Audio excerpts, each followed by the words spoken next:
নমস্কার বন্ধুরা, অনামিকা সিম্পল ফ্যামিলির নতুন একটা ভিডিওতে তোমাদের সবাইকে অনেক অনেক স্বাগত। তোমরা দেখেই তো বুঝতে পারছো আমি কি রান্না করছি আজকে।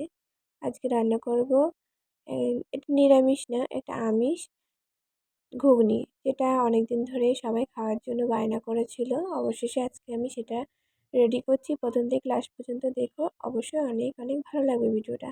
তো দেখো, আমি মটরটাকে সকালবেলায় ভিজিয়ে রেখেছিলাম, ভালোভাবে ভিজে গেছে। এবার দেখো, সারা দিন আমি প্রায় 12 ঘন্টা ভিজিয়ে রেখেছি। এবার সামান্য একটু লবণ দিয়ে আর অল্প জল দিয়ে একটা প্রেশার কুকারে সিটি মেরে নিয়েছি। দেখো মটরগুলো ভালোভাবে সেদ্ধ হয়ে গেছে, একটা সিটি মারলেই হয়ে যাবে। আর এখানে আলুগুলো ডুমো ডুমো করে কেটে নিয়েছি। মশলা হিসেবে পেঁয়াজ, রসুন, আদা, জিরে সমস্তটাই দেবো।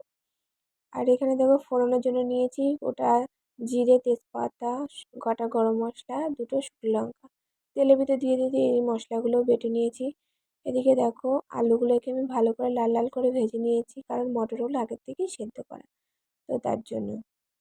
এবার ফোড়নটা একটু লাল লাল হয়ে গেলেই ভিতরে কেটে রাখা পেঁয়াজগুলো দিয়ে দেবো।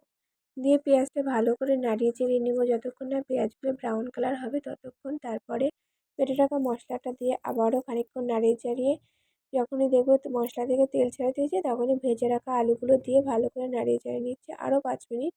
তারপর সেই সেদ্ধ করা মটরগুলো দিয়ে দিচ্ছি। দেওয়ার পরে আরও 2 থেকে 3 মিনিট ভালোভাবে কষিয়ে নেব।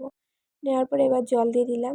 জল দিয়ে প্রায় 15 মিনিট মতন তোমাদের ভালো করে জাল দিয়ে নিলেই রেডি হয়ে যাবে গরম গরম ঘুগনি। তো আমি নামিয়ে নিয়েছি গামলাতে, এবার বাটিতে করে সবার জন্য রেডি করছি। বাবু তো খুব এক্সাইটেড যে এসে বসে পড়েছে, মা কেমন করে সবার জন্য ঘুগনিটা বাড়ছে। এদিকে উপরে আমাদের ছাদে থাকে কাকা, তো উনি এসে বাবুকে খুব জ্বালাতন করছে যে মা দেখ আমার জন্য বানিয়েছে, আমি খাবো। তো ও তো দিতে রাজি না, না মা আমার জন্য করছে। তো দুজনে মিলে যাই হোক কথা কাটাকাটি হয়েছে, কাকিকেও দেবো। আগে আমাদেরটা আমরা 6 জন বাড়িতে, তো সেই আন্দাজে আমি বাটি বের করেছিলাম। অবশ্যই পরে কাকু এসেছে, তো ওনার জন্য পরে দিয়েছিলাম ওনাকে খেতে। তো দেখো, একদম দোকানের মতন রেডি করেছি। এখানে তেঁতুল জল করেছি, পেঁয়াজ লঙ্কা কেটেছি, চানাচুর সমস্তটাই দিয়ে একদম দোকানের মতন করে সাজিয়ে গুছিয়ে খাবো, সেই চিন্তা ভাবনা আমি আজকে নিয়েছি। তো দেখো, আমার ঘুগনিটা কিন্তু দেখতে যতটা সুন্দর হয়েছিল, খেতে আরও বেশি সুন্দর হয়েছিল। কারণ বাবা সচরাচর অত কারো রান্নার প্রশংসা করে থাকে না, কিন্তু আজকে আমার এই ঘুগনিটা খেয়ে বলেছিল সত্যি খুব ভালো হয়েছে।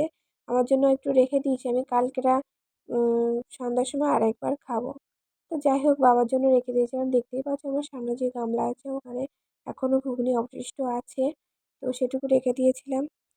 তো বন্ধুরা, আমার এই ভিডিওটা তোমাদের কেমন লাগলো অবশ্যই তোমরা কমেন্ট করে জানিও। আর তোমাদের একটা কথা বলতে সবসময় ইচ্ছা করে না, তবুও বলছি, তোমরা আমাকে সাপোর্ট করো। তোমরা সাপোর্ট না করলে আমি এগোতে পারবো না। তোমাদের সাপোর্টের অত্যন্ত পরিমাণ প্রয়োজন, তোমরা পাশে থেকে